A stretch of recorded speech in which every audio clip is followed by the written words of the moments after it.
Have you seen people using automatic doors, curb cuts, ramps, and stroller trolleys? Of course you have.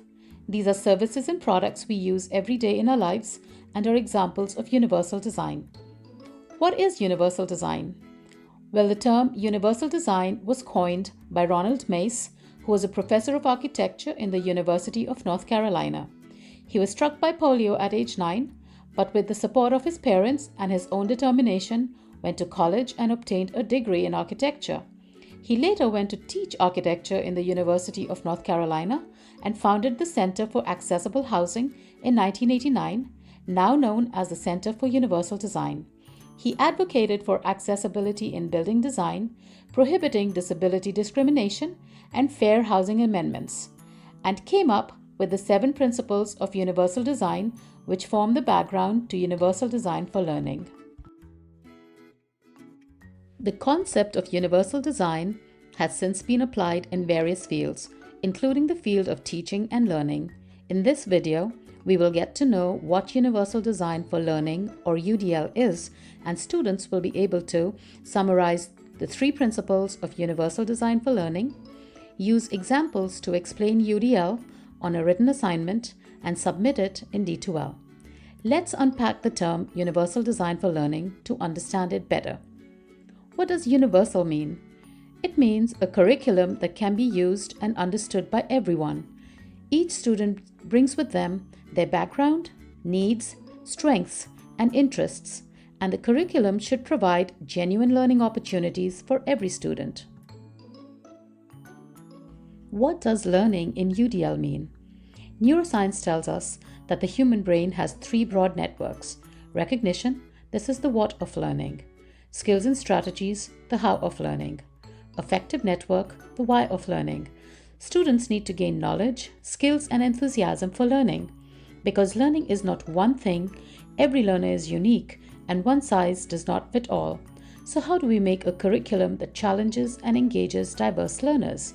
This is where the term design comes in. We've all seen buildings that are designed to be flexible and to accommodate all kinds of users with and without disabilities. It turns out that if we start designing for all users, regardless of their ability, we will inevitably design buildings, services, and learning that is accessible, useful, and all-inclusive, and this turns out to be better for everyone. There are 3 principles which form the UDL framework. These are the principle of multiple means of action and expression, the principle of multiple means of representation, the principle of multiple means of engagement. Before we go into what these principles are, let me ask you, have you faced problems opening a package or figuring out how something works or accessing things high up in grocery aisles? The Universal Design Framework outlines the need to eliminate such barriers for all individuals, whether in learning or in our everyday experiences of products and services. So, how can instructors create these flexible learning paths? It can be done through multiple means of representation.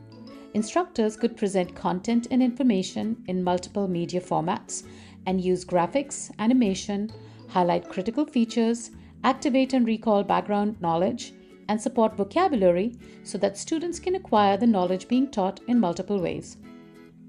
Multiple means of action and expression. This gives students plenty of options for expressing what they know and provides support and feedback for different levels of proficiency.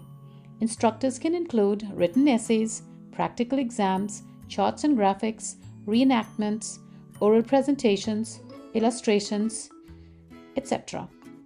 These are some great examples of multiple means of action and expression. Multiple means of engagement. Because all individuals learn differently when it comes to learning, variability is the rule and not the exception. Multiple means of engagement provide flexibility, which gives students enough opportunities to learn through creating individual choice and autonomy, providing more content options, minimizing threats, fostering collaboration and a sense of community, developing self-assessments and reflections. By sparking interest and curiosity for learning, instructors should be able to harness the power of emotions and motivation in learning for all students. Due to increased diversity of learners on college campuses, one size will not fit everybody. But that is what happens in our education system. And most students have to change themselves or their styles of learning so that they can be accommodated. Courses and curricula are still designed for the mythical average learner, and we expect everyone to learn and engage on the same terms. The UDL framework takes the idea of inclusiveness, usefulness, and accessibility and applies it to the design of a flexible curriculum. Instructors have the opportunity to use UDL as a lens through which they can examine their teaching and learning practices, and instead of choosing the one-size-fits-all approach, they can choose the UDL framework. This can help them reach their students better by using multiple means of expression, action and engagement, and representation.